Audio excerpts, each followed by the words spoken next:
ఓం శ్రీ గురుభ్యో నమః. శ్రీమాత్రే నమః.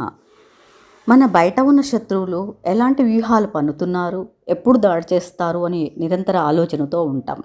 కానీ మన శత్రువులు బయట లేరు.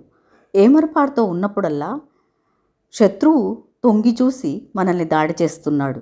మనకంటే బలమైన మన ప్రథమ శత్రువుపై దృష్టి పెట్టి మనం సమయం వృధా చేసుకోకుండా పోరాడి గెలవాలి. మన శత్రువు వేసుకునే రంగుల డ్రెస్సుల గురించి పెద్దలు చెప్తారు. ఒకసారేమో కోరిక అనే కలరు, మరోసారేమో కోపము, ఇంకోసారేమో లోభము, మోహము, మదము, మాశ్చర్యము అనే రంగుల బట్టలు వేసుకొని వస్తాడని.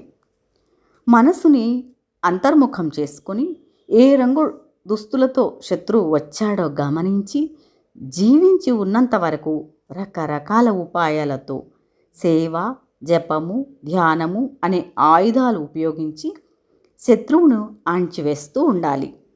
వాడు చావడు, చచ్చినట్లుగా నటిస్తాడు.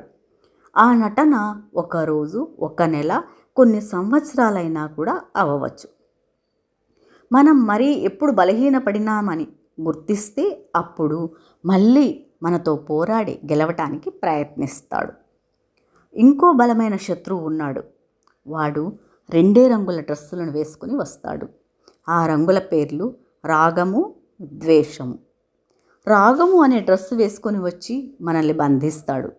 ద్వేషము అనే డ్రెస్సు కూడా వేసుకొని వచ్చి మనల్ని బంధిస్తాడు. జన్మ జన్మలుగా బందీలుగా ఉన్న మనం ఈ జన్మలో అయినా ఈ ఇద్దరు శత్రువులతో ఆత్మశక్తి అనే వజ్రాయుధాన్ని పరమాత్మ దగ్గర నుండి బహుమానంగా పొంది గెలవాలి అంటే ధ్యానం ఒక్కటే మార్గం.